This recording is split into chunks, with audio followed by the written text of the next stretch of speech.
Go to the top! ジャムボイストレーナーのつるさんです。皆さんいかがお過ごしでしょうか？今回の動画はですね、ついに公開されました JO1 ラブシーカーオフィシャルミュージックビデオ。こちらを見て細かすぎる歌声解説していきたいと思います。つるさんのラポネボーカルルーム。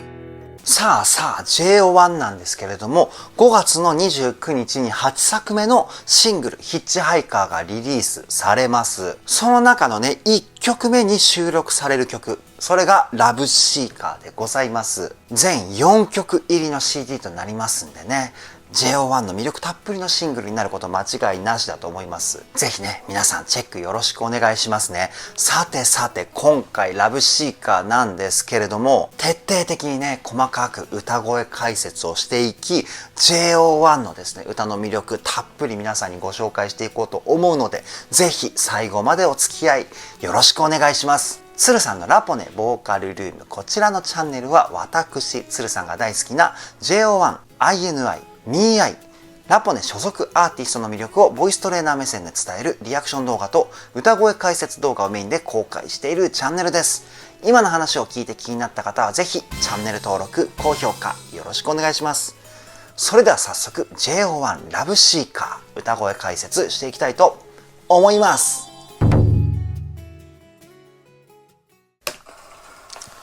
おい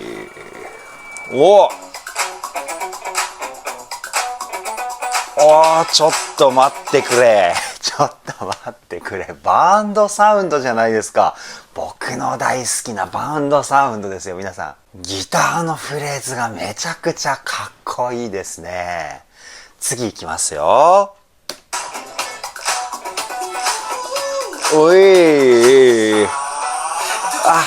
こっから始まるのかな。いいとこで止めちゃいましたけどね。もうね、たくみさんの声がね、今一瞬出ましたけど、やっぱバンドサウンドなんでね、出だしはね、たくみさんかななんていう風に思ってたんですけど、やっぱたくみさんでしたね。ちょっとだけ戻してね、歌い出しから聞いてみましょう。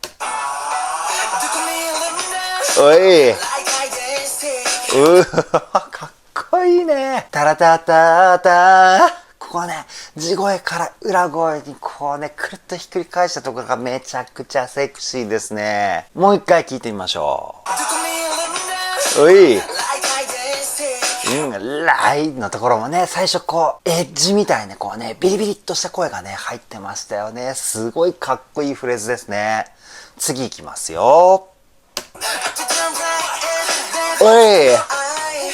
こうね、だって歌のアクセントが裏拍という部分に入っています。表拍っていうのがタンタンタンタン、裏拍っていうのが1円、2円、3円、4円のこのこの裏拍っていうのがですね、しっかりとアクセントがついてくると歌のノリがね、こうどんどん出ていくんですよ。もう一回聞いてみましょう。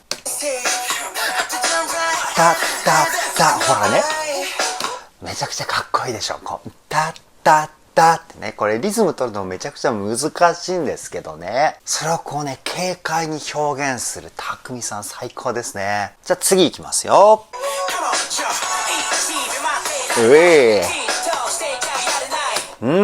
かっこいいラップですね。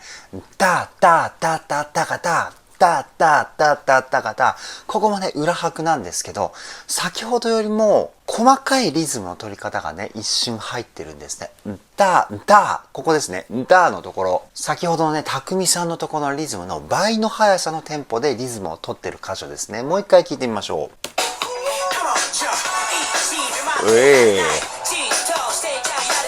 かっこいいね。で、声質もね、若干ダミ声が入っていてね、ビリビリとしたね、声質がかっこいいですよね。次いきますよ。今のところ、小生さんかな？全体的にスタッカートでね、弾んだ感じが出ていますよね。バンドサウンドのノリに合ったかっこいいラップです。もう一回聞いてみましょう。もうね、出だしからスピード感がやばいですね。すげえかっこいい。次いきますよ。ういふーここね、フレーズ。これめちゃくちゃかっこいいですよね。R&B 系の歌い方ですよね。バンドのね、ロックな感じと R&B フレーズ。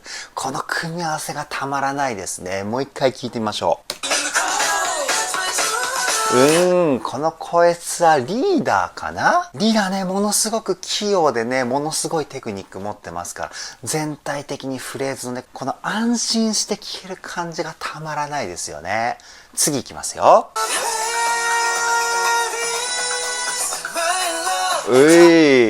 このね、ロングトーン、裏声なのか、地声なのか、どっちなんだろうっていう風にね、思っちゃうような声です。これミックスボイスですね。ミックスボイス、裏声と地声の中間の声で、やや裏声成分が多い感じの声質だったかなという風に思います。もう一回聞いてみましょう。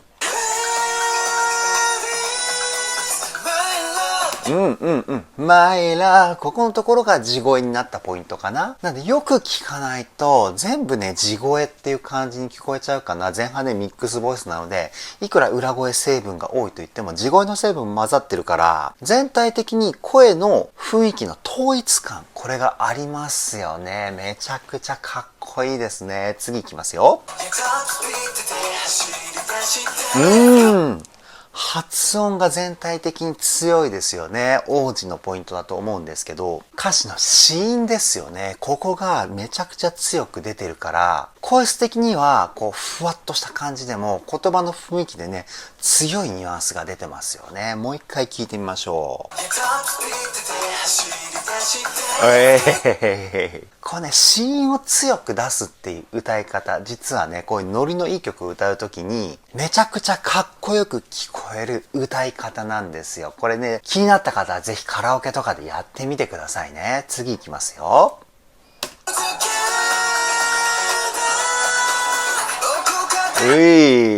やっぱこのね、裏声の成分の多いミックスボイスから地声に切り替えるってこのフレーズね、たまんないですね。めちゃくちゃかっこいい。もう一回聞いてみましょう。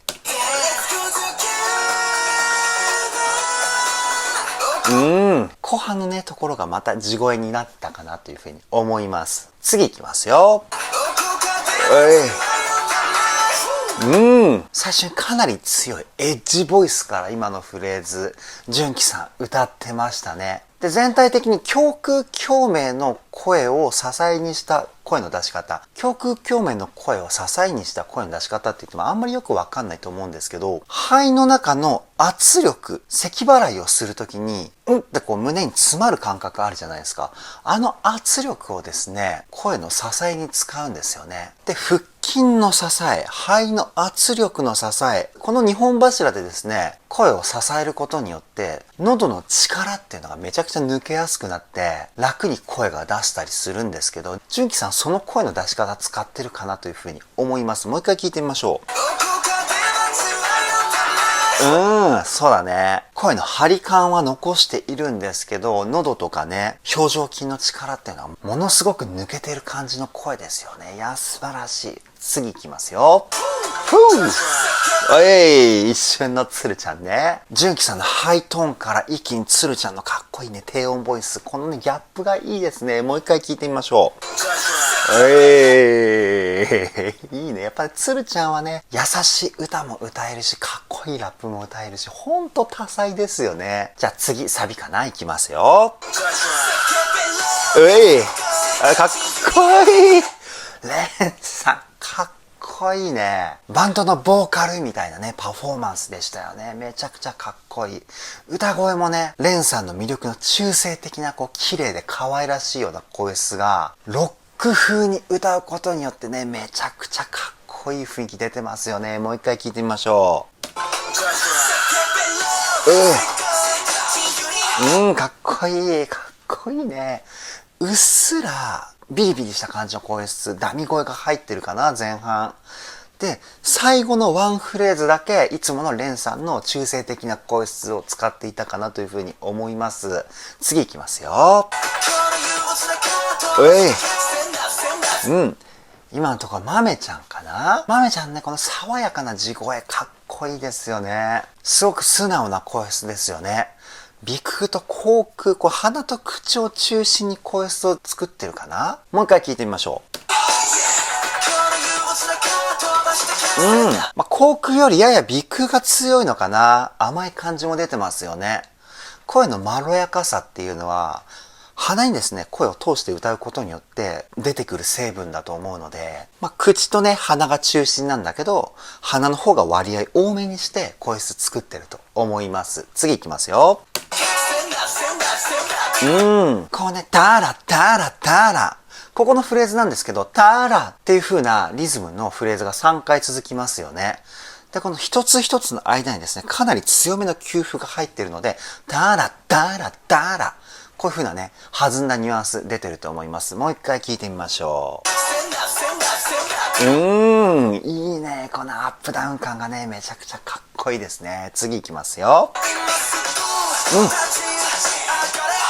スカイさん。今ね、ちょうどね、ここにはね、スカイさんの腹筋がね、ちょっとね、映像乱れてますけど、出てますね。めっちゃ割れてて男らしくてかっこいいですよね。で、スカイさんの歌い方なんですけど、いつもね、こうね、クールな感じの、かっこいい声質だというふうに思ってたんですけど、今回若干こう、可愛いようなニュアンスが入ってんのかな。もう一回聞いてみましょう。最初の今すぐ、このグーの発音の仕方ですよね。グーンみたいな。こうなんか可愛いニュアンス入ってましたよね。で、フレーズの音の使い方的にちょっとね、可愛いような雰囲気のする音を使ってるので、その2つの組み合わせで全体的に可愛いようなニュアンスを感じたのかな。いずれにしろね、スカイさんの歌声はめちゃくちゃ安定感があって素晴らしいので、今回のね、表現もね、めちゃくちゃ素晴らしい表現方法だったなと思います。次いきますよ。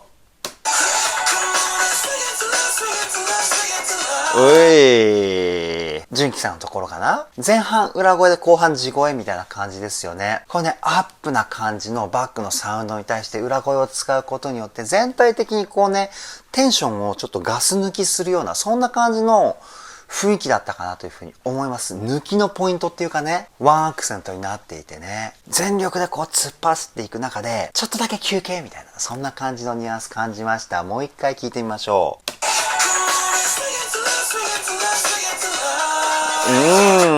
そして、純喜さんの着てるT シャツだけじゃない、これディーゼルですかね。僕ね、実はディーゼルっていうブランドがめちゃくちゃ好きで、何着か持ってるんですけど、こうね、純喜さんがディーゼル着てるの嬉しいですね。次行きますよ。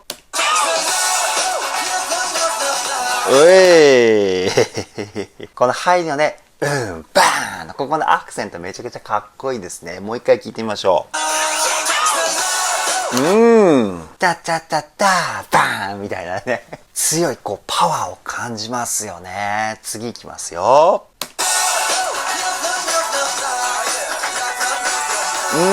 ここは全員で歌ってるポイントかな。ライブだとね、コール&レスポンスのポイントなのかな。ラララララみたいなね。ラララララみたいな。なんかそういう、ライブだと J1 こんな感じでやるのかなとかね、想像するとね、楽しくなってきますよね。次行きますよ。ほら、なんか今ほら、じゃあ、止めそびれましたね。今ほら、マイク出てましたよね。戻しますよ。どこだ？ほら、このポイント。やっぱりこうなんかコール&レスポンスみたいなそんな感じの雰囲気をね感じたなんて言ったらねマイク出てきました。やっぱりなんかそのライブでねなりそうな予感してきますね。次行きますよ。このゆっくりしたね尺比がねめちゃくちゃかっこよかったポイントですね。今のはもう一回聞いてみましょう。探し続け。ここね、最初はこうね、じわじわとこう、しゃくるスピードが遅いんですけど、後半になるにつれてこう、しゃくるスピードが速くなるみたいな、そんな感じのポイントでしたね。次行きますよ。いいね。ラブ。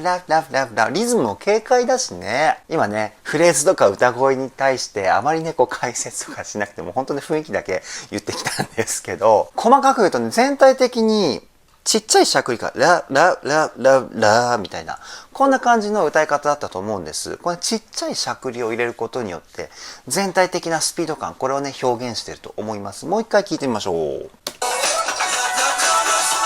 ほら、ラブ。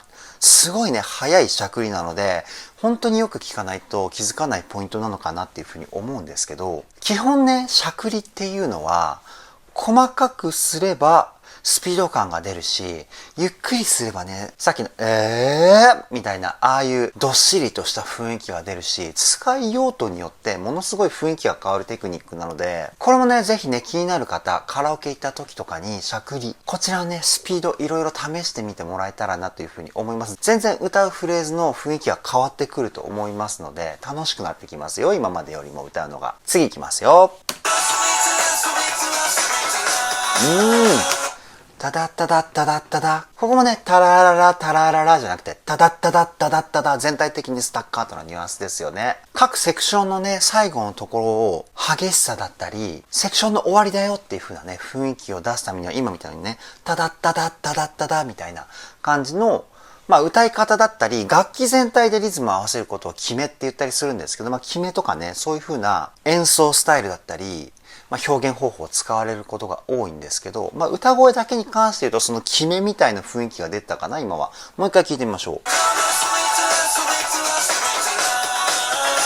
タラッタダッタラッタダみたいな感じで結構強いアクセントが入ってきたと思うんですけど、ここでね、バンドもね、例えばドラムがダダンダダンダダンダダンみたいな感じのリズムが入ってくると完璧に楽曲の表現方法としては決めと言われる先ほど言ったポイントになりますし、今のはね、楽器隊のリズムとは違ったんですけれども、歌のアクセントがね、かなり強かったポイントになっていたかなというふうに思います。次いきますよ。おい、カモン。カモンの前のハーのハーモニー。これもね、すごく複雑な感じの音を使ったハーモニーになってますよね。今回のラブシーカー。ジャンル的に言うとですね、僕の中ではファンクロックっていう風なジャンルに該当するんじゃないかなというふうに思うんですけど、ファンクっていうジャンルはものすごくこの軽快なリズム感と、あとね、使ってる楽器の和音。ちょっと難しい感じの表現の仕方になるんですけど、ギターのね、コード、ジャララーンとか、ピアノのジャーンとか、ああいうのを和音とか、英語だとコードって言うんですけど、ものすごく複雑な音を使ったコードがよく出てくるのがファンクっていうジャンルなんですよね。で、その複雑な音を使ったコードをですね、今、JO1 のメンバーのハーモニーで表現されているポイントがありましたね。もう一回聞いてみましょう。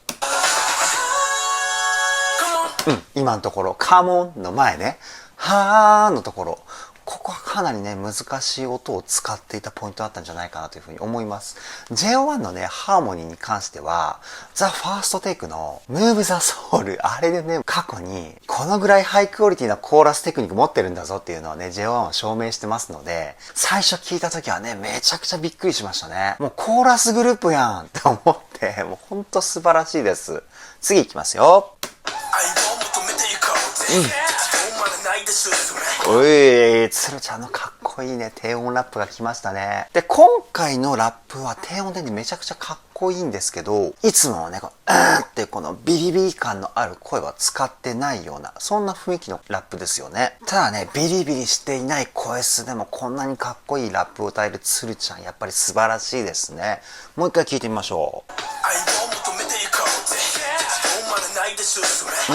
うっすら入ってんのか、うっすら入ってるんですね。さっき言ったね、ビリビリした感じの、ダミ声とかね、言ったりしますけど、それプラス子音のアクセントがかなり強いので、つるちゃんのこのポイントのかっこよさはね、この辺なんじゃないかなというふうに思います。次いきますよ。今のポイント、小生さんなのかな？間違ってたらごめんなさい。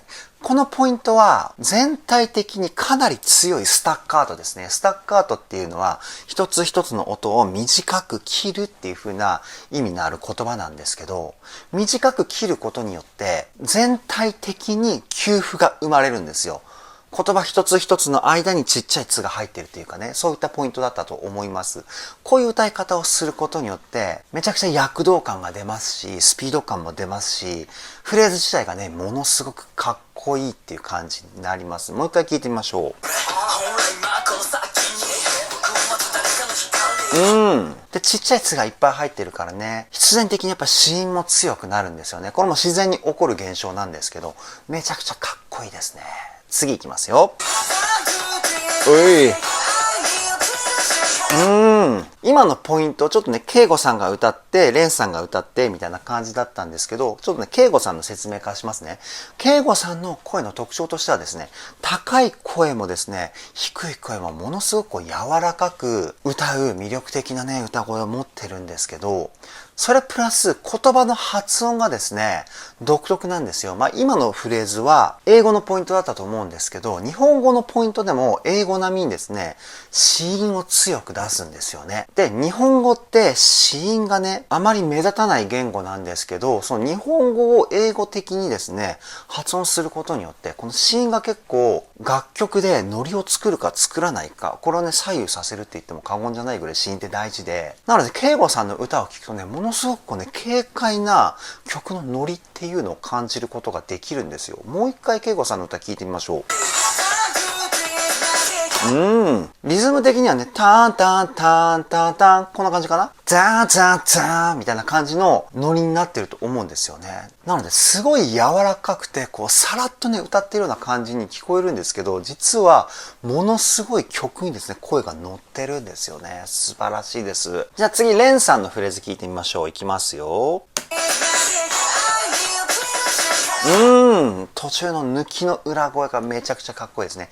ダラダダラみたいなね。で、レンさんの声、なぜこんなに美しいのか、それについて解説しようと思うんですけど、鼻のね、使い方がめちゃくちゃ上手なんですよね。鼻腔ね。で、声を出すイメージとしては、こうね、声が上がってきて、普通だったらね、前にバーンっていう風に、声を出すと思うんですけど、レンさんの場合は声が鼻のあたりまで、鼻の奥ですよね。この辺まで上がってきたら、これを前方向じゃなくて、どちらかというと、後ろ方向に向かってですね、声を引くようなイメージ。こんな感じで声を出してんじゃないかなというふうに思います。声っていうのは前方向に出そうと思うと、強い声になるんですよね。で、後ろ方向だと、こう、柔らかい声になるというか、そういった性質を持ってるんですけど、今のレンさんのポイントはね、高い地声でも、今の裏声のところでもめちゃくちゃ綺麗で、聞きやすい声質だったじゃないですか。優しいっていうかね。それを表現するためにやっぱり鼻の声の響き重要ですし、声を後ろに引くっていうね、こういう感覚も重要なので、おそらくこういうイメージで出してんじゃないかなと思います。もう一回聞いてみましょう。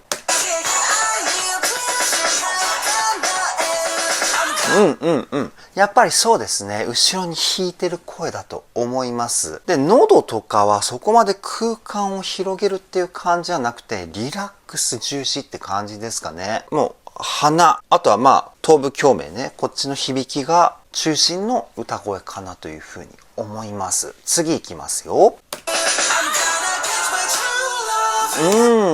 リーダーの声やっぱね、いいですよね。リーダーはね、胸腔の響きなんですよね。胸の先ほど言った肺の中の圧力をうまく使って、喉の力をね、極限まで抜いて、それを斜め45度、もうちょっと上かな ?50 度ぐらいのところに向かって、こういう風に出しているような、そんな感じの声質ですね。声の張り感と、あと声質の鋭さ。この辺がね、素晴らしかったんで、おそらくこういう風なイメージかなという風に思います。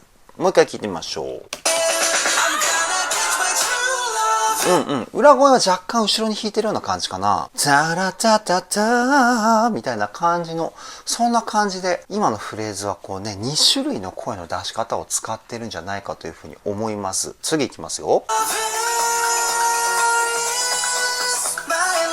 やっぱりね、ここね、音数が少ないので、簡単そうっていう風にね、聞こえるかもしれないんですけど、ラーラー、ラーラーじゃないですか。これ最初は2つの音しか使ってないんですけど、これロングトーンって言って、その名の通りね、長い音なんですけど、これを全くブレずにですね、ビブラートなしで歌ってすごい難しいんですよね。息の量がちょっとでも変わっちゃったら音ってブレますし、しっかり腹筋とね、先ほど言った肺の中の圧力、この2つを声の支えにして、しっかりと同じ音をキープするっていうね、こういうテクニックが必要なんですよ。もうテクニックですね。これ基礎力じゃなくて。素晴らしいポイントですね。もう一回聞いてみましょう。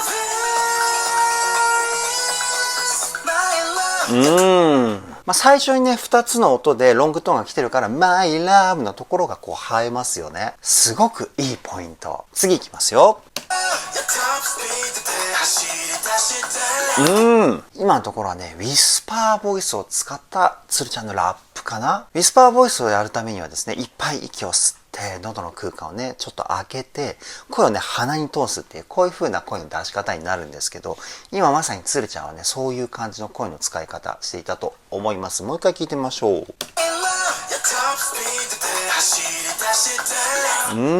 で、声質自体はですね、柔らかくて優しい感じなので、それだけだとやっぱね、ラップにリズムが乗っていかない。で、そこでじゃあどうするか。子音を強くするんですね。子音のアタックをしっかりバックのサウンドに乗せるような感じで、優しい声を出してつるちゃん歌っていたと思います。次いきますよ。今のポイントはですね、裏声というよりも、地声成分の多いミックスボイスなのかな。多いって言ってもほんのちょっとだけ。地声が6に対して裏声4ぐらい。こんな感じかな。で、鼻を起点にしてですね、斜め45度よりもややこう、なんていうんですか、0度に近いちょっと30度ぐらいの感じかな。そのぐらいの方向で声を出していたかなというふうに思います。もう一回聞いてみましょう。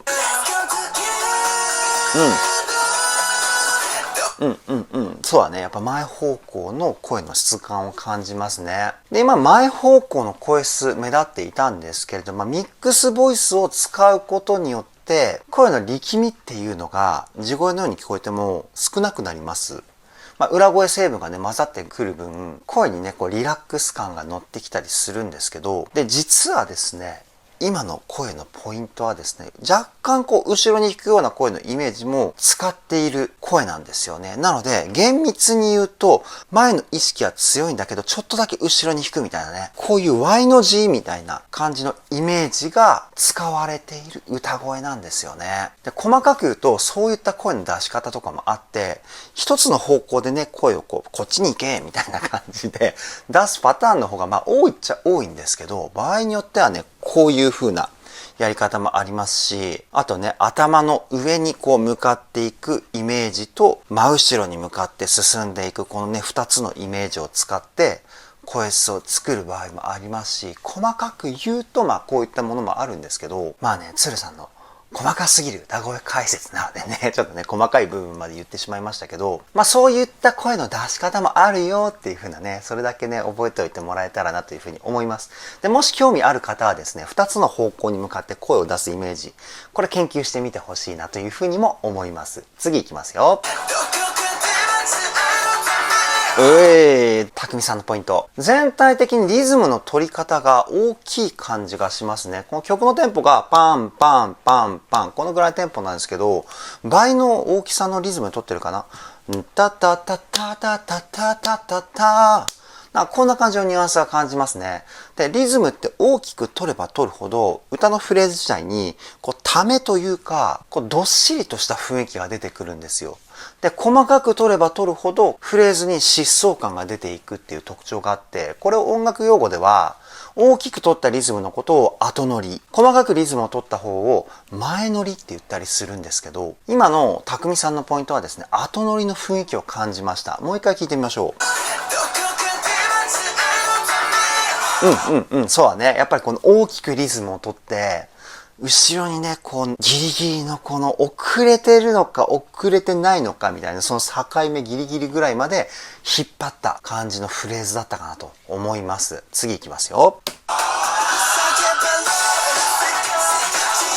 めちゃくちゃかっこいいね。やっぱサビのね、入りめちゃくちゃかっこいいですよね。タタタタタタタタタ。全体的にスタッカートな感じがですね、そこまで強くはないんですけど、うっすら入っていて、それが躍動感につながってんのかなというふうに思います。もう一回聞いてみましょう。そうだね。全体的にね、本当にちっちゃいつが入ってる。そんな感じのニュアンスでしたね。次いきますよ。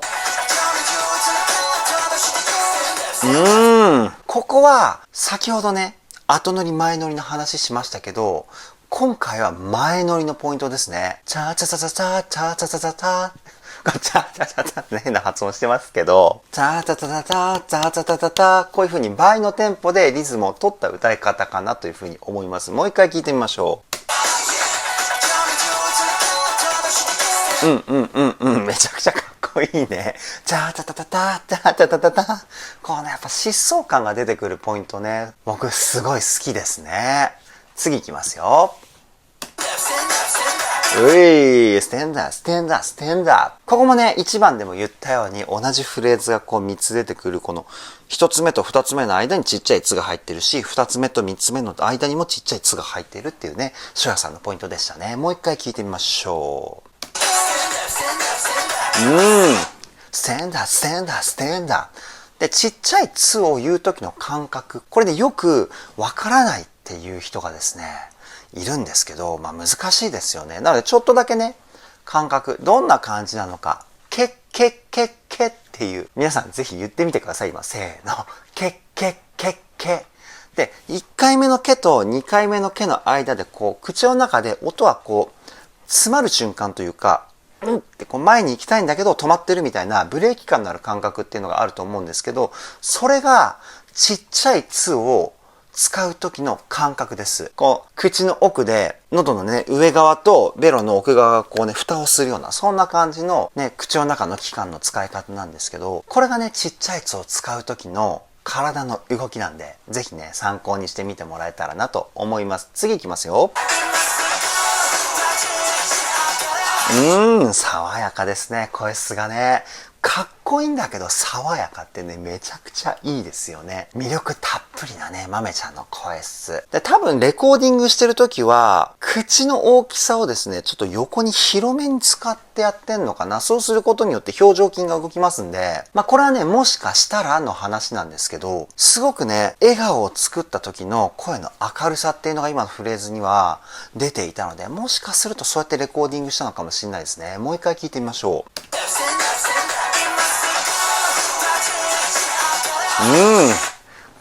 こういうね、声質を聞くと、めちゃくちゃこうね、自然とニヤニヤしちゃいますね。爽やかすぎて、こっちも笑顔になっちゃうみたいなね。素晴らしい声質ですね。次いきますよ。いやー、いい裏声だ。いい裏声だ。ちょっとね、一歩、後ろにいるみたいな声質をあえて使ったのかな。で、この声質の作り方としてはですね、もう 100% 後ろに引くイメージの声質。そして、口の中で声を作るのが、これがメインになってんのかな。で、そこからちょっとだけ鼻に入れるみたいな。結構ね、複雑な感じの声の出し方なんですけど、若干ね、こう、メインで歌ってる声質よりもちょっとだけこう、奥にいるような雰囲気を感じたので、おそらくそういう風な声の出し方してんじゃないかなと思います。もう一回聞いてみましょう。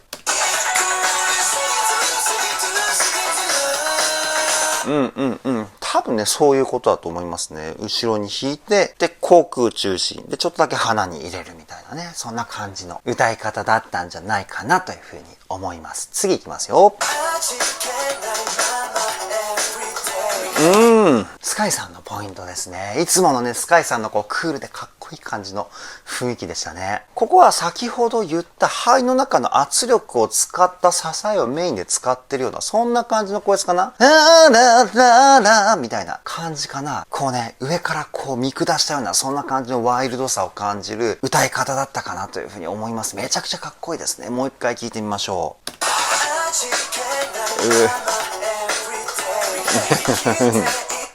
めちゃくちゃかっこいいね。あなたらみたいな、なんかこういうかっこいいようなね、声質でしたよね。次いきますよ。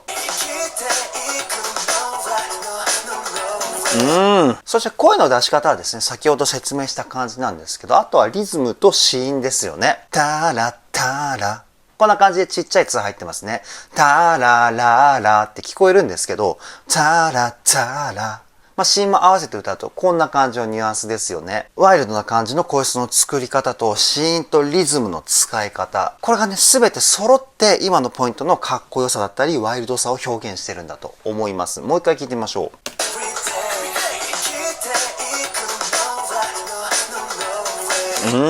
めちゃくちゃかっこいいですよね。で、声質だけだとかっこいい歌ってならないし、リズムとアクセントだけでもかっこいいっていう歌にならない。この声質とね、リズムとアクセント、この組み合わせによって、かっこいい歌っていうのは完成するんですね。最高のポイントですね。次いきますよ。リーダーのポイントですね。やっぱりね、声の支えが素晴らしいので、歌声の安定感が半端ないですよね。どんな声を使っても安心して聞けるっていうかね、そんなポイントだったかなというふうに思います。もう一回聞いてみましょう。で、僕的にね、一番新鮮だったのが、リーダーの歌声がなんかいつもより子音だったり、給付の付け方が激しいかなというふうに思います。あまりこういうリズムの使い方だったり、言葉の使い方、今までリーダーしてなかったかなというふうに感じていて、だから今回はね、バンドサウンドっていうところで、その辺を、ね、徹底的に表現してきたんじゃないかなというふうに思いますね。次いきますよ。愛を求めて。この発音でしたよね、今の純喜さんのポイント。そう、純喜さんの歌い方は全体的にこう、愛を求とか、めてみたいな、こういったつみたいな発音がすごく多いんですよね。これがね、日本語の発音とは違って、他国の言語の発音を使った歌い方ってなるんですけど、めちゃくちゃかっこいい発音。もう一回聞いてみましょう。ね。僕さっき大げさにやったから、ね、あれなんかちょっとニュアンス違うぞって感じたかもしれないんですけど、愛を求めて、みたいな。求をちょっと弱くすると、愛を求めて、ちょっとね、弱くするとニュアンス近くなってきましたよね。ね、近くなってきたって言ってくれるとね、嬉しいんですけど、次いきますよ。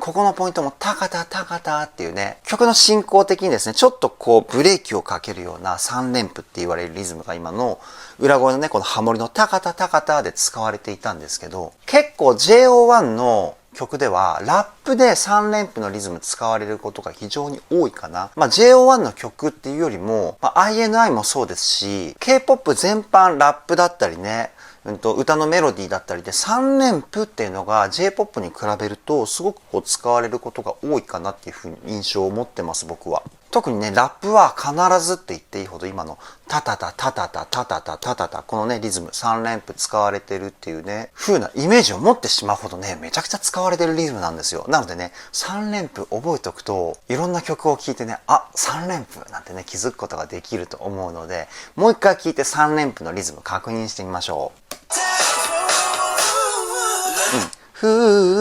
ここね、タラララララみたいなこんな感じのリズム3連符って言いますんでね覚えて今日はね帰ってくださいね。どこへ帰るんだって話ですけれどもじゃあ次いきますよ。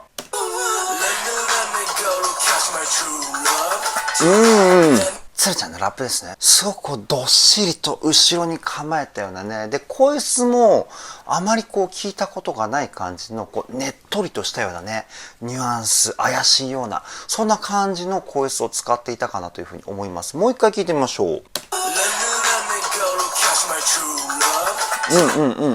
ねっとりとした感じの雰囲気これを出している要因の一つとしては全体的にですね給付が入ってないんですよね。言葉全体的にレガートって言って滑らかにチャラチャチャチャチャチャチャチャみたいな感じの一本の線でこうつなげたような感じの歌い方をしてるのそれがねこの雰囲気を出してる一つの要素だったりすると思うんですけどラップでこういう風に給付が入っていないアクセントが入っていないっていうのを珍しいなという風に思いました。こういうラップもあるんだなって新発見でした。次いきますよ。なるほどね。ラップバトルみたいな感じなんですね。で、小生さんの今のラップはですね、つるちゃんとは逆に、もうがっつり給付とアクセント、子音ですよね。こちらをつけたフレーズになっていましたね。もう一回聞いてみましょう。前半からこう徐々にね、こうグラデーションのように後半に向かうにつれてリズム感、給付、アクセント、この辺がね、強調されていくような感じの表現方法だったかなと思います。次いきますよ。今度翔也さんのところは全体的に強いような雰囲気。つるちゃん、翔生さん、翔也さんも3人とも違う表現のラップをしてるっていうポイントなんですね。なるほど。めちゃくちゃかっこいいですね。もう一回聞いてみましょう。これ、レミレミのこのレの R の発音ですかね ?L の発音どっちだろうどっちだろうかなごめんなさいね。英語あんまり詳しくないので、まあ R か L かどっちかなんですけど、このレのここの発音がですね、強いんですよね。で、あまりこうね、破裂音というか、スとか、ツとか、キとか、こういう感じじゃないんで、子音の強さっていうのは感じにくいポイントかもしれないんですけど、これね、ラ行の子音はしっかりと強調されてるので、リズムに乗ってるんですよね。素晴らしいですね。次いきますよ。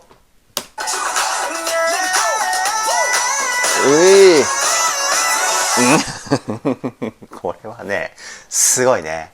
すごいね。めちゃくちゃ高い声ですよね。もう、地声要素がフルで使われたミックスボイスなんですけど、僕も最近ね、実はミックスボイスがめちゃくちゃ上手くなっててですね、女性の曲を最近は練習曲として用いてるぐらい高い声をね、ミックスボイスでコントロールできるようになったんですよ。ただ今の純喜さんの歌ったポイントのですね、最高音はちょっときついかな。どうだろうやってみないとわかんないんですけど。で、この声の出し方としては、まあ、しっかり腹式呼吸で息を吸います。で、腹筋と背筋を支えにして、まず息を押し出しますよね。第一段階。で、その上がってきた息を、まあ、喉で声にするんですけど、声帯でね。声帯で声にするんですけど、その声を肺の圧力を使ってしっかり支えます。で、口の中の空間はほぼ使わず、鼻腔の中の空間、こちらをですね、使って声を出すんですけど、この声、強い声なんですけど、実は後ろに引いて出します。理由としては、ここまで高い声を前に出してしまうと、聞いてるニュアンスが強すぎてしまうんですよね。で、ただでさえ強すぎてしまうので、その声を後ろに引くことによって、かっこいい声の強さっていうところまで柔らかくしてあげる。まあ、こんな感じのニュアンスですよね。この声の出し方はですね、純喜さんがしてると思います。実は僕もこの声の出し方は先週ぐらいに習得したばっかりの声質で、それがなかったらね、ここの声を多分ね、ここまで細かく解説できてないと思います。それぐらい複雑な声の出し方なんですよね。もう一回聞いてみましょう。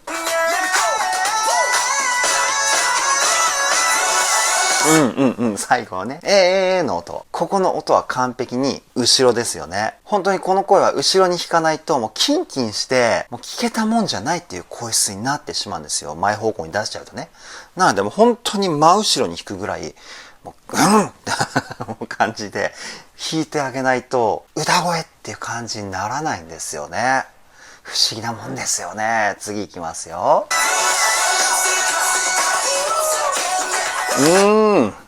めちゃくちゃかっこいいね。もうみんなで歌ってるから、どの声が誰の声なのか、ちょっとね、よくわからない状態になってしまったんですけど、叫んで、ここのところは、まあ、連さんっぽいようなね、声質かなっていうふうに思うんですけど、間違ってたらごめんなさいね。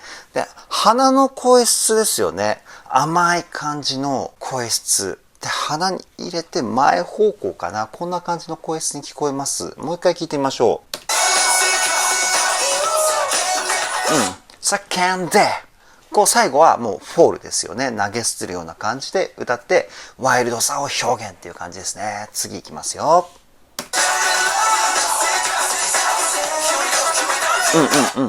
これどこを解説していいのかよくわからなくなってきますね。それぐらいね、全員で盛り上がってるっていう感じが前面に出てるポイントだと思うんですけど、もう一回聞いてみましょうか。もう畳みかけるようにね、歌声がこうやってくるっていう感じで、もこの迫力がすごいですよね。次いきますよ。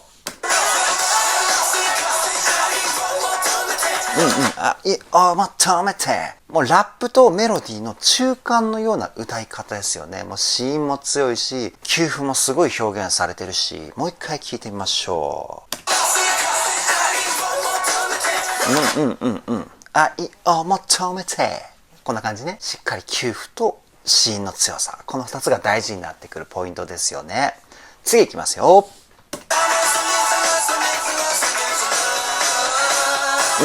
チャラチャダチャラチャダチャダチャ最後はね、しゃくりね。ゆっくりとしたしゃくりがね、めちゃくちゃかっこいいポイントですよね。もう一回聞いてみましょう。いいね。めちゃくちゃかっこいいですね。で、今ね、止めちゃったんですけど、なんか曲が終わったような雰囲気がしたんですけど、気のせいですかね。ちょっと流してみますよ。やっぱり、やっぱり。お、なんかあるぞ。なんだこのシーンは。止めるよ。なんだこのシーンは。こうなんかバーかなんかで JO1 のメンバーがこう、遊んでるみたいな。王子のジャケット、シーカーって書いてある。なるほど、凝ってるね。次行きますよ。なんで、なんかみんな凹んでんのかな、これ。どうした何があったんだ ?JO1 のメンバーは。どうした今ね、画面上ではハートがついてる時計が表示されてますけど、気になりますね。次行きますよ。なんだ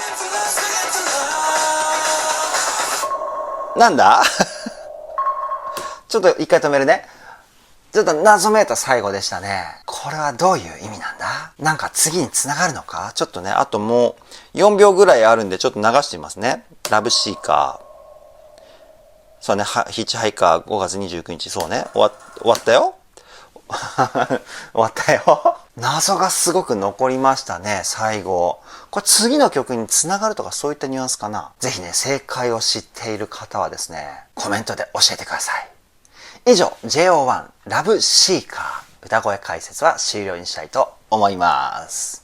さあ、歌声解説していったわけですけれども、JO1 の楽曲がダンスミュージックから前回のね、テストドライブもそうだったんですけど、バンドサウンドチックに変わってきてんのかなというふうに思いました。まあね、路線変更というわけではないとは思うんですけれども、今回の5月29日にリリースされるヒッチハイカー、こちらのコンセプトがもしかすると今までのダンスサウンドというよりも生楽器サウンドだったり、バンドサウンドですよね。こちらの曲がメインになってくるのかななんていうふうにね、僕はちょっと思っちゃったんですけど、もともとね、バンド畑出身の僕としてはですね、そういった JO1 が見れるっていうのも非常にね、楽しみではあるんです。なので、どんな CD になるのかっていうのがですね、今から楽しみでしょうがないですね。そしてミュージックビデオの最後ね、非常にね、謎が残るようなニュアンス。何だったんだろうあれは。次につながる何かがあるのか。その辺もね、期待して、次の JO1 のパフォーマンス動画、そして5月29日の8作目の JO1 のシングル、ヒッチハイカー、こちらをね、楽しみにしていたいと思います。